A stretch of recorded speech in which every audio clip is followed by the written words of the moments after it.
My name's Steve and I love people who make things. You might need to take off your trousers, and we see... A number of times people have asked me to take off my trousers in a workshop hand. They sit at the heart of our communities, spreading wealth across the country. I look forward to Mondays. I love Mondays too. And I'm going to die here. I'm never going to retire. The isolation is great. No crowds apart from the tourists and sheep. And the occasional podcaster like me. Sorry about that. Yeah. These are uncertain economic times. Keep our manufacturers alive and we'll thrive. We all learn how to do everything here because there's so few of us left. It is becoming a little harder to get young kids out of college that want to get their hands dirty and learn some of these very traditional art forms. Join me as we compile a list of the greatest items made in the UK and hear stories from inside our factories. My father has a phrase, he said, you should plan like you're going to live forever and live like you're going to die tomorrow, which I think is a very good way of looking at it. We need you to live much longer than that, Martin.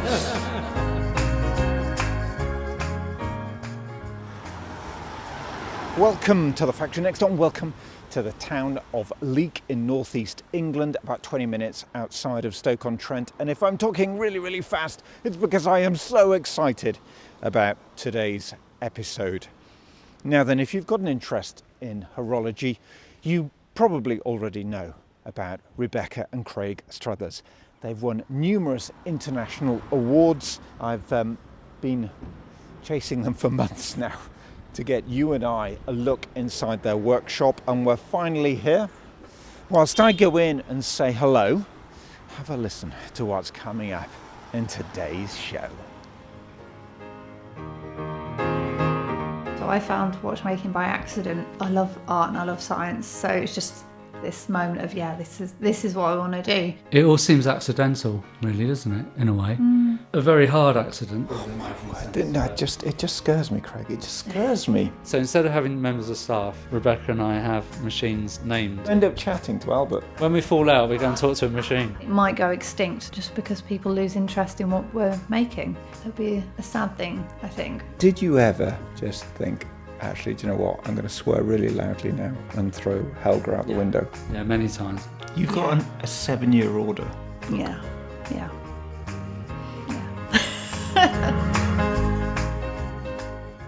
Hi, I'm Rebecca Struthers. I'm a watchmaker and historian. Hi, I'm Craig Struthers. I'm a watchmaker and illustrator. Okay, and who's the little one here? And that's Archie, who I think his main skill is treats and possibly sleeping and pestering people. Now then, very briefly, just give me an idea of where we are right now. We are based in an old textile mill, so it's a Victorian building originally, and we've just got a little back room that we've converted into our workshop.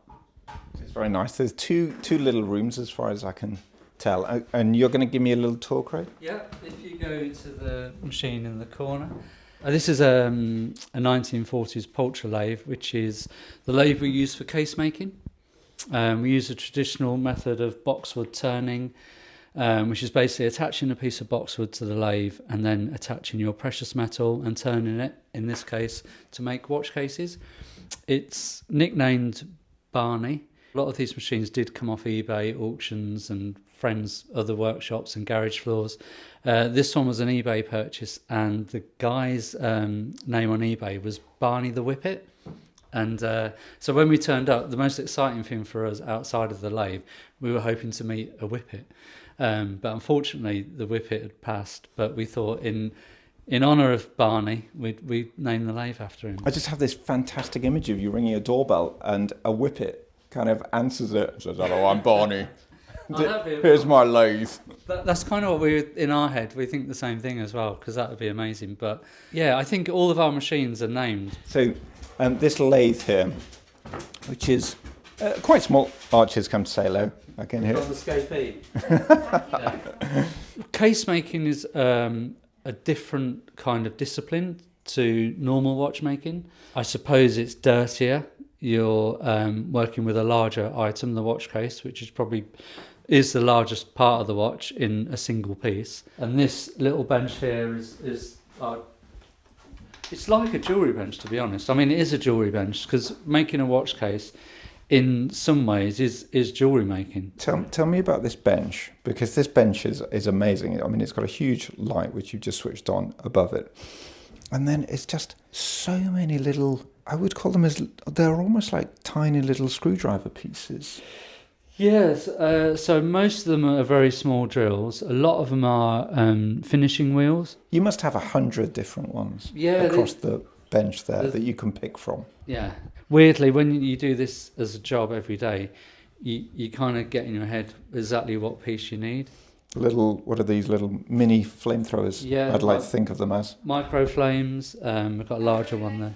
Well, actually, they're the same as a creme brulee torch, but because they used... Rebecca just shouted through, creme brulee torch! Yeah, I didn't know if I should mention that. I don't know who started it first, the jewellery or the creme brulee makers, or I'm not sure. But... I'm going to say jewellery makers. I started out life not knowing about watchmaking at all, so I found watchmaking by accident. So I was studying to be a jeweller and silversmith, and they just happened to teach watchmaking at the same university. I hadn't even realised it was a career before that. But yeah, I love art and I love science, so it's just this moment of this is what I want to do. So I was 19 when I switched over onto the watchmaking course, and never looked back. And then as to how we got here in this workshop, Craig and I met at uni, but we didn't start seeing each other till quite a few years after uni. And I was in a job in London that was really stressful, really high pressure job, and really struggling. And Craig had run his own business for a few years before, suggested, why don't we start our own company? And then, get me away from it. So we did. We were living in London at the time, moved back to Birmingham, started business in restoration, which is what our experience was. And then again, through pure coincidence, happenstance, we saw a competition to design a piece of jewellery where platinum had to be the hero of the piece of jewellery, and the inspiration was Deco or Bauhaus. And anyway, we just thought, because Craig was an illustrator before, we're both quite creative, we just thought, it's just a design, we'll have a go at just designing a watch, it'll be good fun. Didn't think anything more of it, and then we accidentally won this competition and had to make this watch. So then we did, didn't we? And it was really stressful, so we had to do it in 10 weeks, and we got no experience in case making or anything like that. But we figured it out just about and survived. So we'd never do it again until we'd slept and recovered, and then realised actually, with what we've learned, we could do this much better. It all seems accidental, really, doesn't it, in a way? But it was a very hard accident in some ways, a lot of the time, a lot of hours. So when we left London, we only had a very small budget. We blew that on a few tools and then had no money, and thought, well, if we just managed to pay the rent on our first workshop, didn't we? And I had a few contacts from when I worked at an auction house, and we just kind of put the feelers out. I mean, I literally went through the yellow pages, like asking people that dealt in vintage watches, if they have any repairs. Okay, so we have come through to the other room, which is an extraordinary room. Again, just kind of vintage. Can I call them vintage? Machines everywhere, everywhere you look. This is all part of the watchmaking scene in our workshop. They're small little machines with little pulleys. I mean, it looks like, and they're all supremely clean, it looks like exhibits from a museum. Yeah, it kind of does look like a museum, and I've seen them in sort of display cases and not sort of used anymore. And it's a shame because they're beautiful machines. And this milling machine, Albert, is probably from around 1910. Did you say that milling machine is called Albert? It's called Albert. What else would it be called? Of course. What a silly question. So that's the other thing. So instead of having members of staff, Rebecca and I have machines named, so we can call. They are like members of staff, aren't they? Do really? you end up chatting to Albert? I do. When we fall out, we go and talk to a machine. Are you allowed to switch on Albert just so I can hear him? It's got a fantastic. I know it sounds a bit geeky, but it has got a fantastic sound. So just bear with me.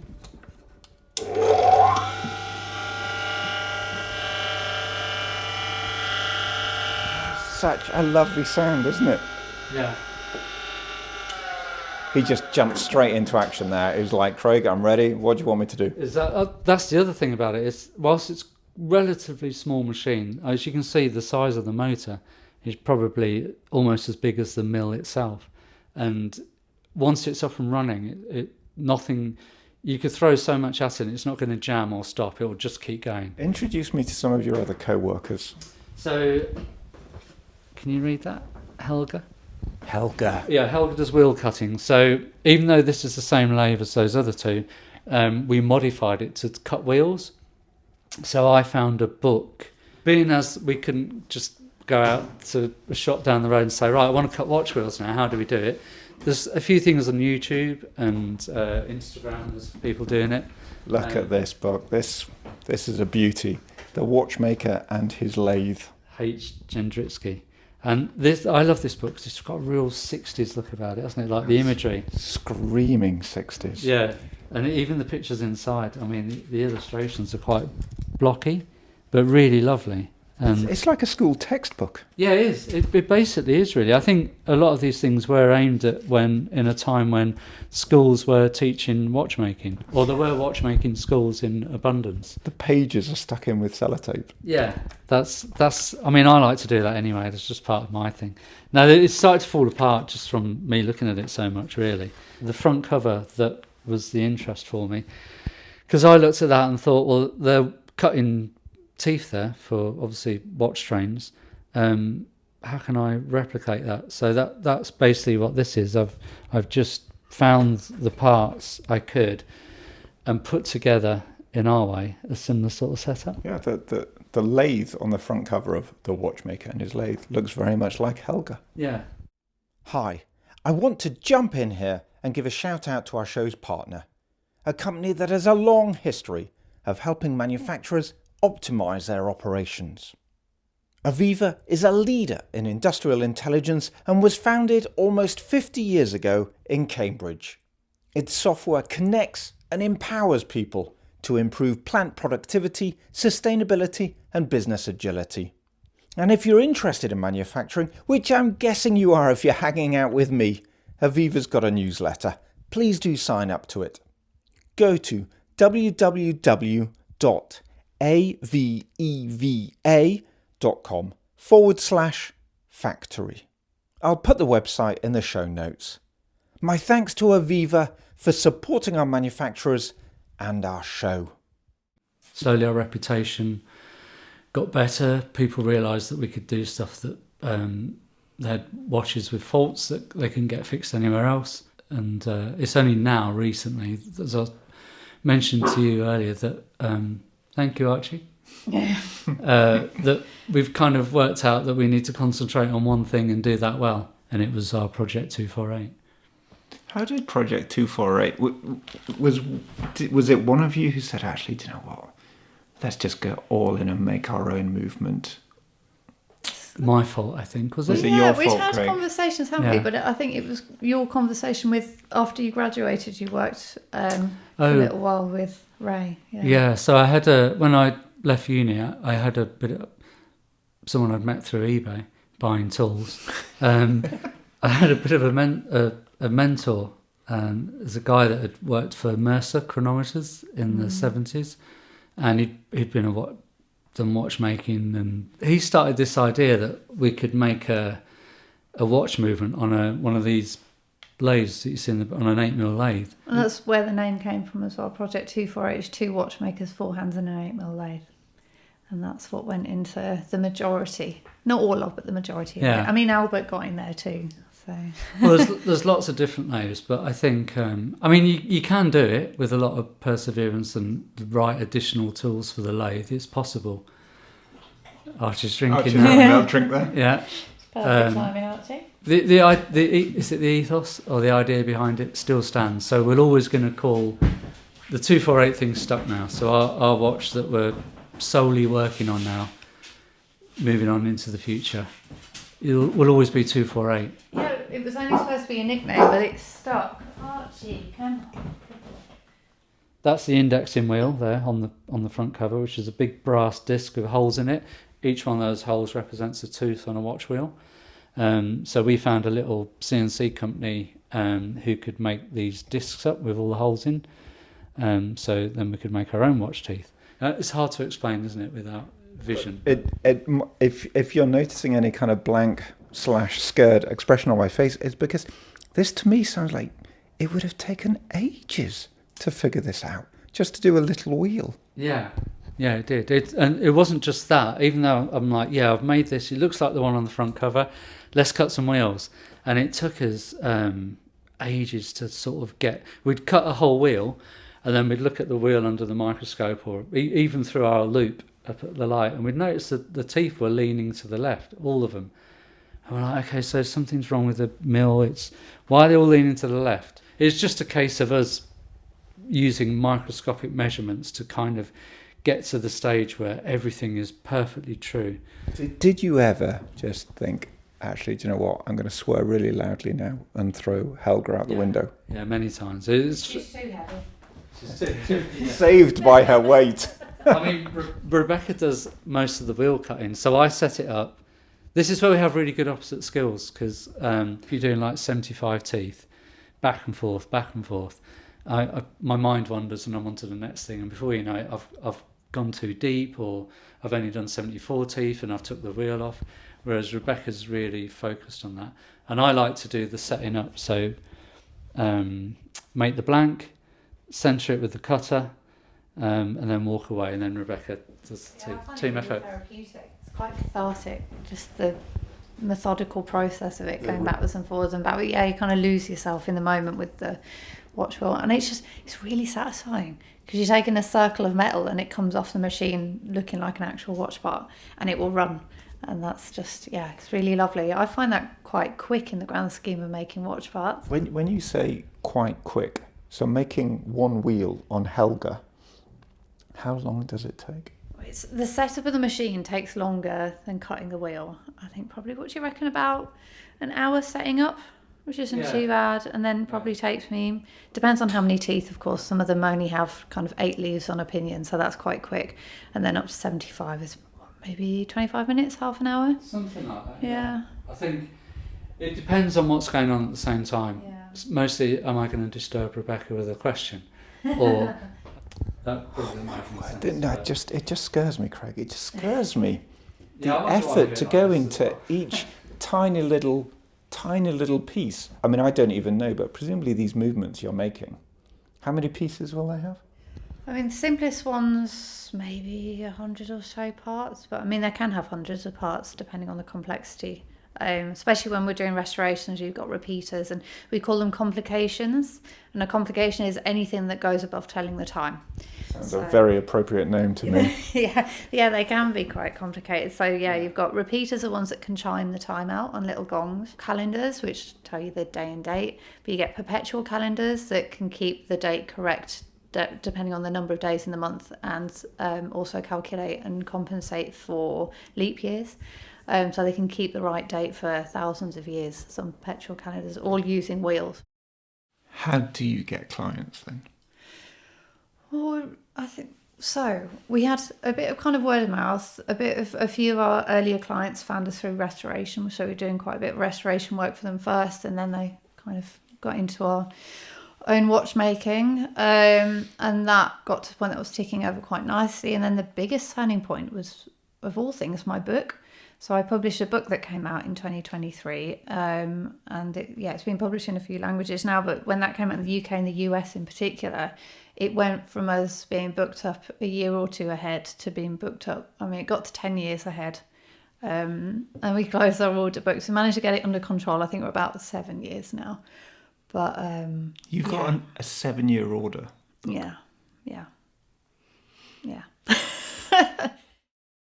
Hi, my name's Leo and my dad is Steve, host of this show. I want to say thanks to everyone who follows the Factory Next Door. You are all lovely people. My dad says everyone who listens is a friend. A big shout out to those of you who have starred, rated or reviewed the show. I hope you get joy from this podcast. I get it from video games, but each their own. I'll let you get back to the show now. Bye! I want to touch on the books, actually, because obviously Hands of Time was the one you mentioned earlier, but I saw that last year you did About Time. Yes. Now, I'm really interested in this because it's aimed at children. Mm-hmm. And it's aimed at children and helping them understand and appreciate the marvel of clockmaking and watchmaking. Why does it matter that kids know how a watch works? Reading the time is a form of language, like any other form of language, and unless you're practicing it all the time, you will forget. And I went out and did a school visit a few years ago, and I was shocked that so few children, and they were sort of 7 to 9 years old, could read analogue time. Even the clocks in their classroom now are digital, and of course the time of your phone is digital, the time of your computer is digital. That they hadn't even had to guess what I did for a living, and the closest anyone got was jeweller. But they hadn't even really thought about watches being a thing that existed. And when I said watches, they're like, oh, like the Apple Watch. I was like, no, they're like mechanical watches. What? Mechanical watches? I thought, oh, blimey, this is worrying, isn't it? And even though kind of by the time the kids of today have grown up, we'll probably be ancient and not making watches anymore. But I don't know, I still care about the future of what we do, and it's all well and good us talking about inspiring the next generation of watchmakers, but we need to inspire the next generation of collectors and people who appreciate what we do at all ends of the market as well. Like I'm wearing a Casio right now. I love the cheap and cheerful as much as I'm wearing a digital watch. No, it's bad now saying that, but and I have cheap and cheerful mechanical watches. It's about inspiring people to want to engage in what we do for generations to come is so important, because if there's no one collecting what we make, then there's no point in making it, is there? And that seems like a really sad state of affairs, that we've been doing this for hundreds of years, that it might go extinct, not just because of not being able to inspire enough watchmakers, but just because people lose interest in what we're making. It'd be a sad thing, I think. We might be cutting wheels in gold next as well, so that's going to be even a bit more hair-raising. If you almost makes me want to cry, Craig. Almost makes me want to cry. Okay, so you'll use all of these beautiful co-workers to make the little pieces, which can be 100 pieces for a movement. Or more, yeah. Or more. Okay. You've got Mouse, Roland, Heidi and Little John. What happens then? Once you've got the dial, the case, the parts, the plates, there's still a little bit of prototyping involved in just checking bits are going together okay, because it's obviously very small. You're talking like hundredths of a mil as to whether something's going to fit in a jewel or is actually going to sit right. Would you and would that involve actually taking parts back to the machines just to slightly alter them? Yeah. That's exactly it. So all these are on hand to keep going back to and alter parts as you go on, and then eventually, once everything seems to fit, then you do what we call the final build. When we work, myself and Rebecca put a clean piece of A4 paper down.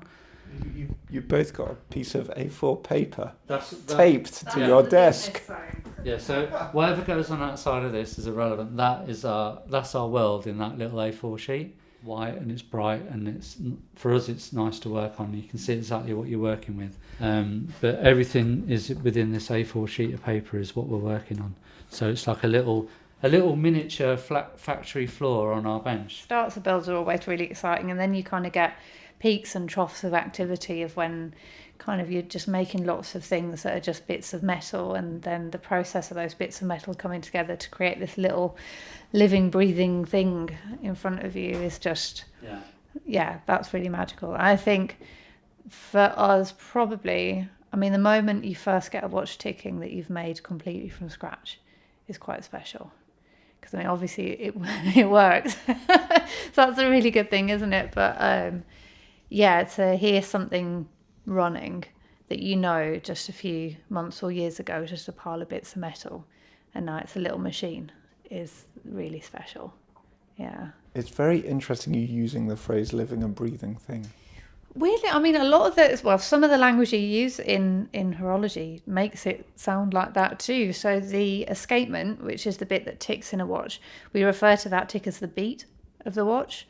And the escapement is regulated by the balance, which is a wheel that oscillates back and forth. And the oscillation, the speed of the oscillation is regulated by a spring, a hairspring, a really beautiful spiral spring, very fine, thickness of a hair, which is why we call it a hairspring.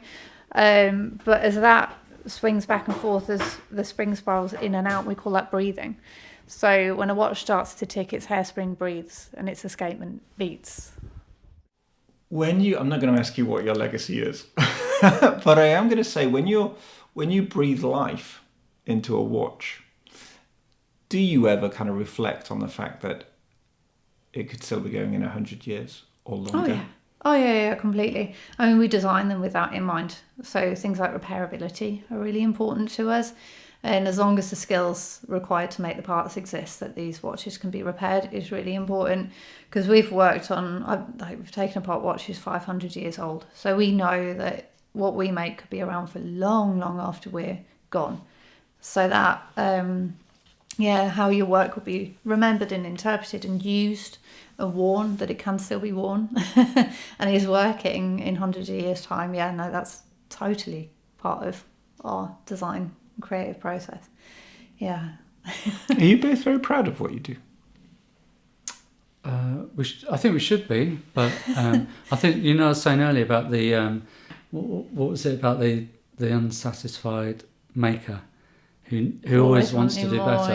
Yeah, so I think that kind of stops me. I tell you what, we don't get enough time away from it because we're always here and working, and then as soon as watches are done, we only get like a few weeks with them while they're on test, and then they're gone again, and we rarely get to see them being worn, especially now we've got so many clients around the world. I think the other thing is we haven't got a 248 that's ours yet, so I think as soon as I've got one that's mine or ours, then I think that's when it's time to be proud. So you're spending these hours/days/weeks/months/years making these stunning watches, and you've not made a 248 for yourselves. No. It's like a builder's house is never done. A watchmaker never has time to do their own watches. We haven't got time to make our clients' watches, let alone our own. Yeah, well, one day. You can put your name down on the order book and you can have it in 7 years. Yeah. Final question. What next? Oh, blimey. Finish more watches, catch up with our waiting list, my next book. I think catch up our waiting list and getting the second edition 248 out, and hopefully eventually we'll be satisfied with what we're doing, I think. I hope so. Yeah, one day we'll get there. We'll catch up with ourselves. Well, I really wish you quickly that day where you can appreciate the enormous skill, value and talent you have, and what an extraordinary legacy, I'm going to use that word, what an extraordinary legacy is coming out of this workshop. Craig, Rebecca, it's been an absolute joy chatting to you. Thank you so much. Thank you too for having me. Thank you so much for coming here. And seems fitting that Arch is finally snoring for the very end of our chat. Yeah. Oh. That's cool. Okay, the mechanical watch by Struthers Watchmakers goes into our shed of greatness. Huge thanks to Rebecca, Craig, Archie, as well as Helga, Albert, Heidi and the rest of the lovely lathes for their very warm welcome. And thanks to everyone who's been in touch recently on Instagram. Kind words shared by many, including Blue Farm Crafts, Foxy Pheasant and the brilliantly named Hook a Back O'Hara. I am very excited about hooking up with you again in 2 weeks' time for more adventures. For now, wherever you are, whatever you're doing, I hope you're happy. Until next time, bye.